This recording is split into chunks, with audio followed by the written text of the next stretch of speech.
Hidden from view in the myriads of tower blocks, often there lurks a grim secret, only revealed when the authorities are alerted by a local resident or passerby.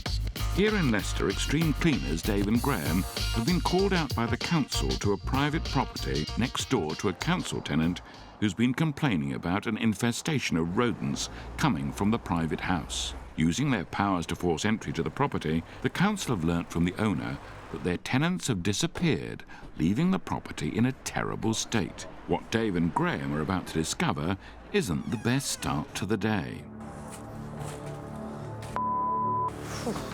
Yeah, terrific.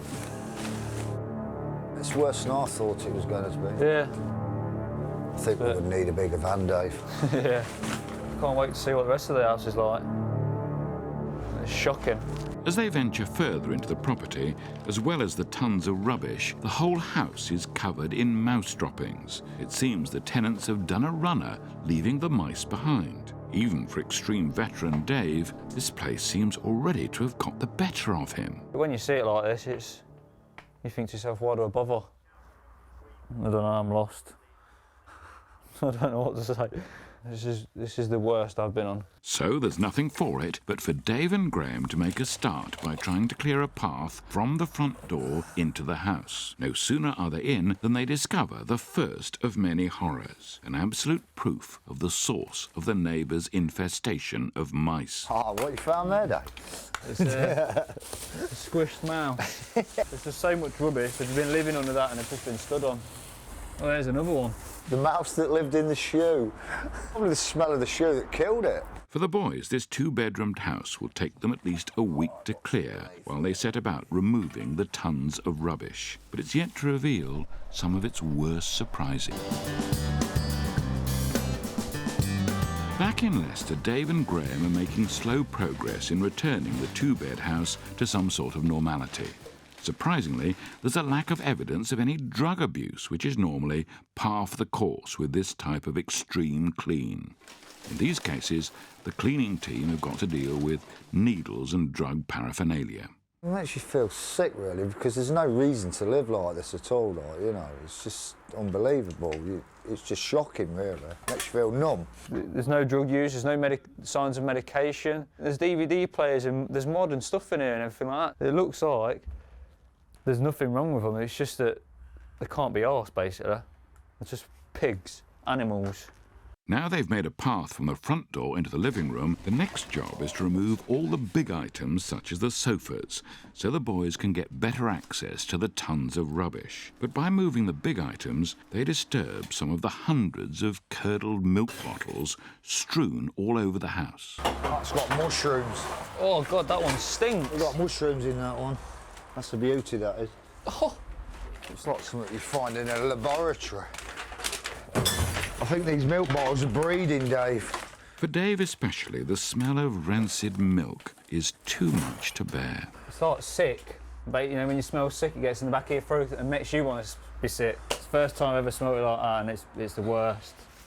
After a few hours of hard graft, they've made good headway in the front room. It's now time to move on to the dining room, a step nearer to the nightmare kitchen. For Dave, having forgot his mask, the smell of milk bottles is now becoming virtually unbearable. Oh, I think I'm going to throw up. Smells unbelievable. To Graham's amusement, he's unearthed what seems to be an old job vacancy. I've just found a job here. He wants a job as a cleaner. That's pretty ironic. Experience preferred, but not essential, as training can be given. Duties involve vacuuming, dusting, mopping, cleaning toilets and toilet area. Terrific. With the big items now cleared from the dining room, next on the agenda is the kitchen. It's not a job that they're in a massive rush to tackle. What we're doing, the dreaded kitchen there. In Leicester, extreme cleaners Dave and Graham are taking a well-deserved break from the stench of the revolting two-bed house clearance. But next on the agenda is the room they've been dreading. We're going to go in the kitchen now. There's hundreds of bottles of milk in there that have just been left standing. They've all curdled up, and that's the bad smell of this property, really. It's making us both heave, have a quick drink, and then get stuck in. So, somewhat refreshed, they can't put the kitchen off any longer. No, can't open the windows. No, we're locked in. But now, with no chance of any fresh air, the stench is appalling. It's just revolting. It's making me want to be sick. I could really be sick. Yeah, I feel like spewing up now. I really do. You've got to laugh just to take your mind off the smell. I don't think you can ever take your mind off the smell.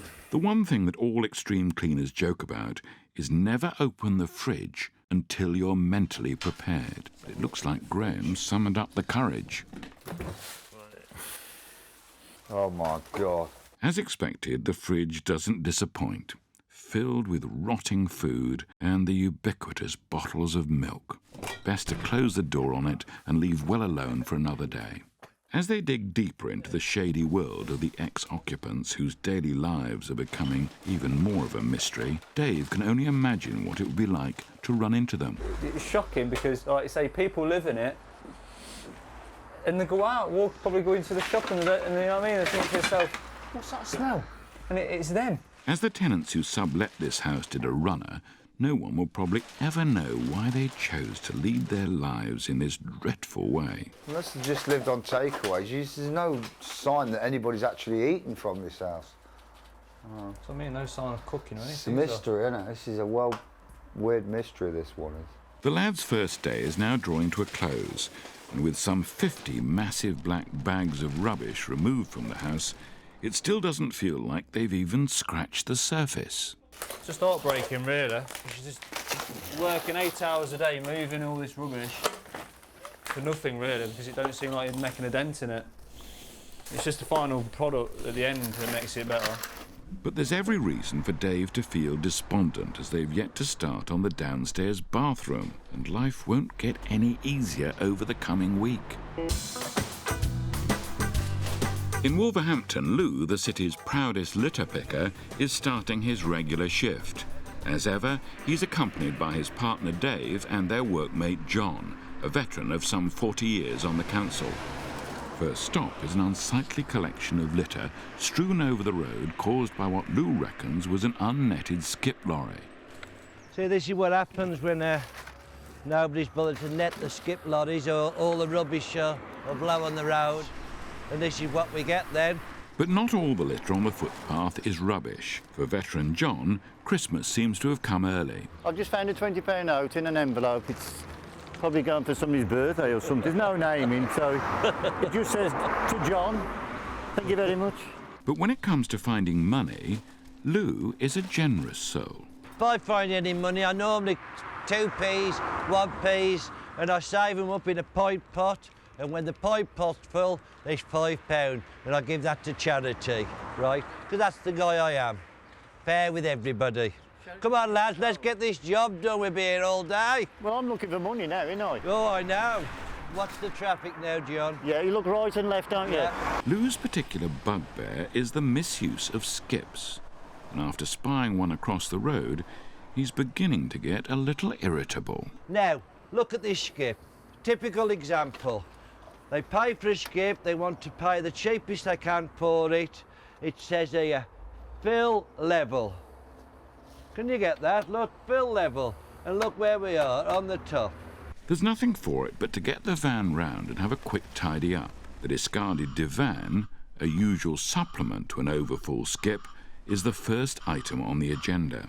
Open the doors, Davey. Let's just chuck it on board. Oh, then level up yours. OK. And up yours as well, John.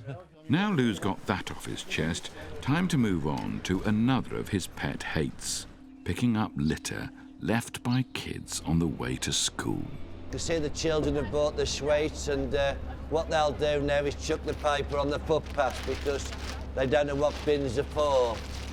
Look, there you are, straight away he's done it. Look. Gotcha. Yes, this is what you're up against today. Obviously, school children that have got no respect whatsoever for their local neighbourhood. There's no deterrent these days. Go and have a good day. Go and learn something at school like manners, all right? Bye. Mainly for Dave and John, let's hope Lou's shift, and most importantly his mood, is set to improve. Filth.